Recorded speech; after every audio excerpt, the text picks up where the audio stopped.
Boa tarde a todos. Eu sei que eu sou um dos últimos obstáculos entre os flamenguistas e o momento de daqui a pouco. Sou tricolor, prometo que eu vou secar pouco. Né? E obrigado pela introdução. Além de tudo, quero dizer que além de CEO do Rock in Rio, eu sou pai do Bernardo e da Gabriela, que estão ali atrás. Eu prometi que eu ia estender meu currículo aqui no palco, estão aqui comigo. E sim, o papo é sobre crise, né? A gente imagina o nosso setor, né?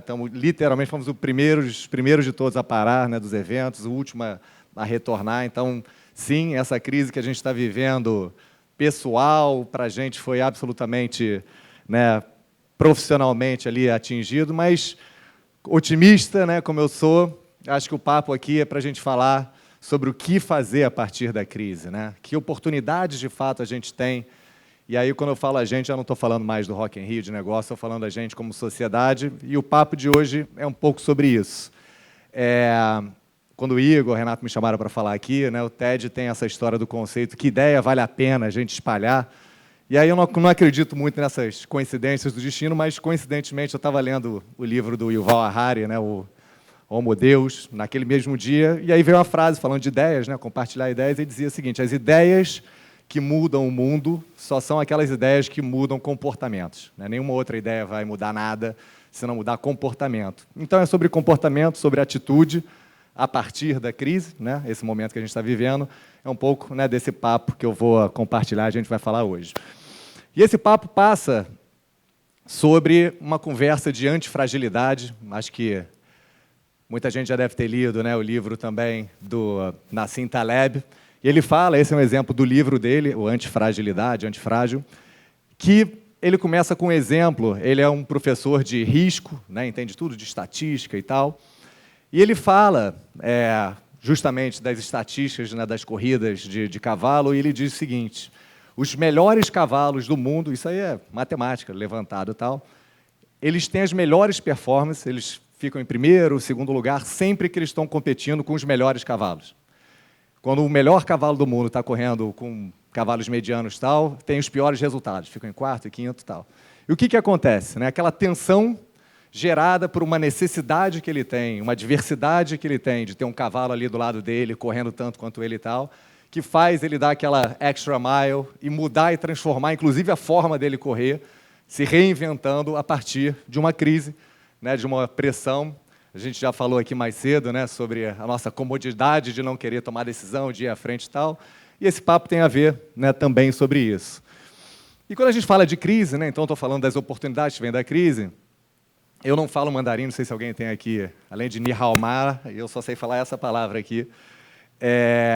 Esse em mandarim são 2 ideogramas, né, e eles usam cada figura, como não dá para ter uma figura para cada palavra, eles usam associações de figuras para poder explicar alguma coisa. Então, hospital é um ideograma de casa, saúde, casa mais saúde, né? Hospital é lugar da saúde e tal. E esse ideograma é a palavra crise, em mandarim, que é uma junção de 2 ideogramas, que é Wi e Zhen, né? Wi, na esquerda, é risco, e do lado direito, oportunidade. Então, a forma dos orientais, dos chineses, definirem crise é uma mistura de um risco com uma oportunidade. E olha que louco, né? A gente, latino, passional, né? Crise é a destruição e tal, e eles definem crise como risco mais oportunidade. E aí, continuando definições de palavras e conceitos, agora eu juro que é em português, o que é a palavra risco, né? Já que crise é risco mais oportunidade. Eu faço uma pergunta: o que é mais arriscado, né, para vocês? Imagina que tem esse prédio e tal. O que é mais arriscado? Você pular do 15º andar desse prédio ou do primeiro andar? O que é mais arriscado? Alguém dá um chute. Do primeiro andar. Acertou. Chico, você... É o Chico? Não. Alan, você é genial. O Alan acertou. É muito mais arriscado você pular do primeiro andar do que do 15º, porque a palavra risco, e mais uma vez, nós associamos sempre risco a uma coisa muito ruim, né? O risco é aquela coisa que vai trazer um resultado horroroso e tal, mas a definição correta de risco, e o Alan sabe disso, risco é qual a probabilidade do resultado esperado ser diferente do resultado que vai acontecer. Né? Então, risco é, mais uma vez, resultado esperado. Quando você pula o 15º andar, qual é o resultado esperado? Né? Você vai cair lá embaixo, vai se esborrachar e vai morrer. E 100% de chance, está certíssimo, não tem risco nenhum. Pode pular do 15º que o resultado esperado vai ser igualzinho ao resultado que você, né, imaginava que teria ter. Já do primeiro andar, se você pular, pode acontecer tudo, você pode cair de cabeça, você ter o mesmo resultado do 15º, ou você pode cair em pé ali, dar uma flexionada, sair andando. Então, você não sabe qual é o resultado esperado. Então, risco tem a ver com incerteza do que vem pela frente. E é por isso que a gente teme tanto, né? E aí, mais uma vez, usando o mestre filósofo contemporâneo Yuval Harari, né, que definiu já no outro livro, no Sapiens, onde ele fala que justamente essa herança que vem lá da época das cavernas, que por não conhecer nada do mundo lá fora, então o risco do desconhecido era aquilo que imobilizava a gente. Aqui na caverna, tá, hoje em dia a gente conhece o mundo inteiro, está tudo aqui na palma da mão, no celular, e a gente continua com risco, associando o risco, essa incerteza, ao medo, né, do que vem pela frente. Mas, de novo, o risco não é medo, risco é incerteza. E aí eu trago, imagina que essa tela toda aqui é todo conhecimento, né? A gente está falando do risco do que vem pela frente, do que a gente não conhece. Imagina que essa tela meio aí esfumaçada e tal, é todo o conhecimento do mundo está aqui nessa tela. E aí, né, prepotente que nós somos, esse círculo enorme aqui é tudo que a gente sabe. Então, tem todo o conhecimento do mundo, e aqui dentro desse azulzinho é tudo que sei. Esse é o nosso conhecimento, certo? Errado. Nosso conhecimento é uma junção de tudo que a gente sabe e tudo que a gente não sabe. Você lembra que eu falei aqui para vocês que eu não sei falar mandarim, né? Isso é um conhecimento fundamental, eu saber que não sei falar mandarim. Porque se eu for para a China, eu vou precisar de ter um intérprete, porque eu sei que eu não sei falar a língua, né? Eu vou ter que me virar em inglês. Então, não saber as coisas faz parte do nosso conhecimento. Só que existe uma coisa que é o não sei que não sei, e aí é onde está o tal do risco, né? A incerteza. São aquelas coisas que a gente nem sabia, que a gente não sabia, e que quando a gente entra em contato com ela, e as crises são onde a gente empurra para esse território do tal do desconhecido, se lembra? O risco é o resultado que você não sabe que vai acontecer pela frente. Agora pensa, já falando da primeira oportunidade que existe da crise, no mínimo, a você se tomar conhecimento daquilo que está pela frente, exemplo, essa crise de Covid, né? O Covid, a possibilidade da pandemia sempre existiu, não é nenhuma novidade, mas a gente não sabia que a gente não sabia o impacto que uma história dessa podia ser. Agora a gente já sabe. Então, olha o nível de conhecimento que gerou agora em todos nós de saber coisas que a gente não sabia. E agora elas estão aqui dentro, né? Elas estão dentro do nosso território de conhecimento. Então, a primeira questão aqui, para a gente desmistificar, é que o risco nos impõe mais conhecimento. E, a partir dele, a gente tem a possibilidade de atuar. E aí eu entro num outro conceito. Eu sou engenheiro de formação, né, e uma das matérias que você estuda em engenharia é resistência dos materiais, RESMAT, dificílima, porre. Por isso que eu fui trabalhar com música, tal, porque minha engenharia ficou lá no RESMAT. O RESMAT, a resistência dos materiais, ele diz o seguinte: imagina esse lápis, você faz ali uma força, e você estuda, né, qual é a força que você aplica, tal, e a resistência desse material até ele quebrar, né? É muito importante você saber isso, né, para o estudo da engenharia, porque ali você vai saber como é que você projeta uma ponte, né, qual é a carga que você aguenta antes dela quebrar, tal. Então, a resistência dos materiais, ou seja, o quanto ele aguenta até quebrar, se a gente traz um pouco para a nossa natureza, né, somos matéria também, mas vamos falar agora um pouco da resistência desse nosso material aqui, né, que é a nossa intelectualidade, o nosso desejo, as nossas atitudes, tal. A gente define muito, eu volto lá, né, no livro do Nissan Taleb, do Antifrágil, e essa é a definição da antifragilidade, ele começa a questionar o seguinte: a gente valoriza muito a resiliência, né? Que a resiliência é a nossa capacidade de aguentar a pressão sem quebrar, né? O lápis ali antes de quebrar. Então, somos resilientes porque a gente aguenta no mesmo lugar, né, sem quebrar, tal. Só que as coisas quebram, né? Tem uma vez que a força vai ser muito maior. E por mais resiliente que você queira ser, né, você pode, até dentro do seu nível de expansão de consciência, aumentar o seu grau de resiliência antes de quebrar com alguma coisa, mas todo mundo quebra, né? Todo mundo quebra, todo mundo tem a sua resistência. E o conceito da antifragilidade é, a partir do momento que você sabe, e as crises estão aí para trazer a gente para esse lugar, que as coisas quebram, como é que você, a partir dela, consegue sair diferente e melhor a partir de cada crise? Volta lá para o nosso ideograma chinês, né? Risco, o desconhecido, com uma oportunidade. Então, imagina, né, o lápis ali quebrou, mas eu saí com 2 lápis diferentes, e esse é o conceito também da antifragilidade. Né? A gente nunca vai voltar a ser o que era antes, depois de uma crise. Então, o lápis são 2 lápis menores, sim, mas são 2 lápis agora. Tem o dobro dos lápis que eu tinha antes de quebrar. Eu poderia chorar, poderia jogar ele fora, eu poderia usar só a metade pequena, mas o antifrágil, as empresas antifrágeis, as pessoas antifrágeis são aquelas que, a partir de uma crise, vem a possibilidade de crescer e não de voltar a querer ser como era antes, né, no mesmo lugar. E eu trago aqui 2 exemplos pessoais de vida. Eu fui também, antes de ser CEO do Rock in Rio, fui CEO da Osklen, aquela marca de moda, durante 11 anos.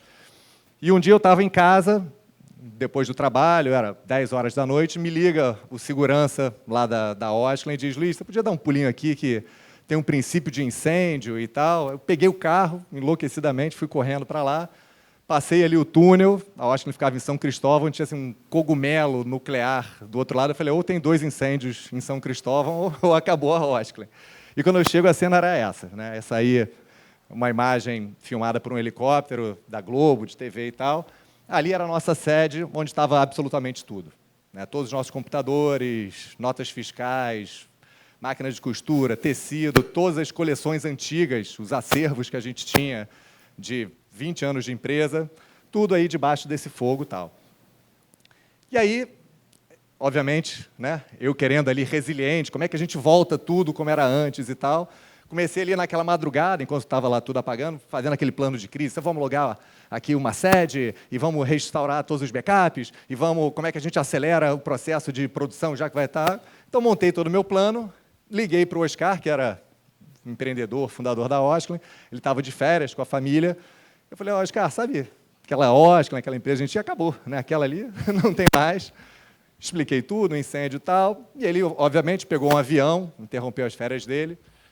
Era uma quinta-feira o incêndio, ele chegou aqui no sábado, e no sábado a gente começou a andar pelos escombros, já tinham finalmente dominado todo o fogo. Começamos a andar, essas aqui são as imagens de parte do nosso escritório. E no que a gente estava andando, ali está ali o Oscar com um chapeuzinho, no que a gente estava andando, ele de repente parou, e eu naquela, né, resiliente, peguei toda a nossa equipe de obra, de lojas e tal. Gente, vamos tirando tudo o mais rápido possível. Quanto mais a gente começar essa obra, talvez em 1 ano e meio a gente consiga voltar aqui, e esse cada dia é fundamental, vamos embora para a gente voltar, né, o que era antes. E ali eu tive uma lição de antifragilidade. Eu estava andando com o Oscar, e no que a gente estava andando, no meio desse escombro e tal, o Oscar pegou, se abaixou, pegou um pedacinho de um tecido queimado, que devia ser de alguma coleção antiga, não dava mal para reconhecer. E aí ele olhou para aquilo e falou, Luiz, isso aqui está lindo, está fantástico. Eu falei, pronto, surtou, né? Porque tem isso, esses momentos, né, de crise e tal, tem gente que...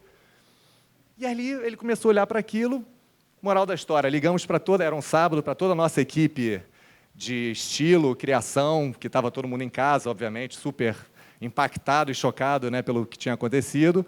E ali, no meio desses escombros, né, a gente chamou a equipe nossa de filmagem e tal, a gente começou a criar uma coleção. E a coleção virou uma coleção chamada Fênix, né? Quem conhece a lenda, né, da ave que se renasce a partir, ela morre e se renasce a partir do fogo, das cinzas e tal. E foi uma das coleções de maior sucesso que a gente teve na Osklen, justamente porque ela viveu a partir do momento onde a gente viu, não, já que não dá para ser para antes, e até a assinatura era os clássicos revivem, né? Então, como é que a gente pega esse passado e revive de uma forma diferente, né? Mostrando que a partir desse momento, que era o momento de maior crise que a gente já podia ter vivido, onde fisicamente tudo foi embora, dali surge uma coleção linda. E eu lembro até o Oscar brincando depois com a gente, Luiz, foi o processo criativo mais caro que a gente já teve, né, nessa empresa, mas a verdade é que, de novo, exemplo puro, né, e genuíno de antifragilidade, né, no momento da maior crise surge ali, né, uma oportunidade, né, em vez de estar chorando e lamentando pelo ocorrido. E para finalizar, um outro exemplo pessoal, eu durante esse período de pandemia, enfim, já não aguentava mais estar em casa e tal, eu fui com a minha mulher para a Chapada dos Veadeiros, não sei se vocês conhecem, lugar fantástico aqui do Brasil. Aliás, semana que vem estarei celebrando meu aniversário lá, reenergizando um pouco nos cristais de lá e tal.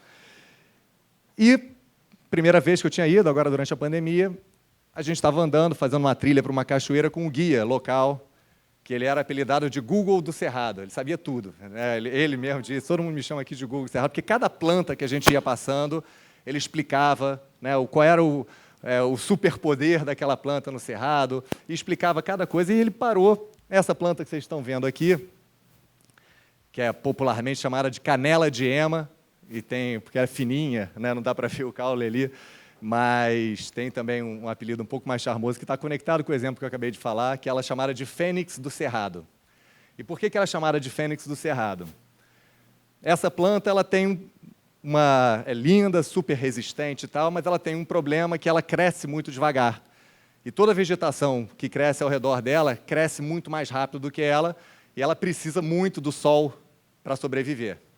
Então, e aí, enfim, para quem conhece, estuda, né, biomimética, o que a gente pode aprender a partir da natureza, né, e trazer para a gente, essa é uma grande aula de antifragilidade, ela precisa, né, do sol, as plantas todas crescendo ao redor, e ela crescendo devagar, ela produz na seiva dela um líquido que é altamente inflamável, e os locais usam para fazer tocha e tal, de tão inflamável que ela é, ao ponto que qualquer faísca que seja pelo calor excessivo, ou um raio, né, que caia e tal, e eles chamam de autocombustão, não é autocombustão porque ela precisa, né, de uma mini faísca e tal, mas ela começa a pegar fogo. Né? Se vocês olharem, toda essa parte de baixo queimadinha, são incêndios que cada uma dessas árvores já sobreviveram, provocaram, sobreviveram e renasceram a partir dela, porque com isso elas queimam todas aquelas plantas que estão ali do lado e dá uma possibilidade dela poder de novo ter o raio solar, continuar a crescer e depois desse reflorescimento dela ter essa flor linda e tal, mostrando esse simbolismo de depois do próprio fogo dela, ela poder crescer. E o que eu acho que isso tem a ver, né? Esses dois incêndios, essas duas fênix que eu queria deixar aqui para finalizar meu tempo aqui, que já está estourando com vocês, é que, de fato, né, a gente está passando, mais uma vez, uma oportunidade ímpar como a sociedade, que se crise refere à possibilidade de você reutilizar, né, esse conhecimento que veio a partir daí para crescimento. Essa experiência que a gente está vivendo coletiva da Covid é a maior crise onde coletivamente todos nós podemos mudar os nossos comportamentos se a gente entender esse conceito real de antifragilidade. E é o que eu queria deixar com vocês, acho que de exemplo, especialmente da nossa amiga aí, Canela de Ema, né, a Fênix do Cerrado, é o próximo incêndio que vocês estiverem vivendo na vida de vocês, como a gente está vivendo nessa crise e tal, pensa se depois desse incêndio, como na Fênix, não vai ser a oportunidade da gente buscar aí o nosso lugar ao sol. Tá bom? Obrigado.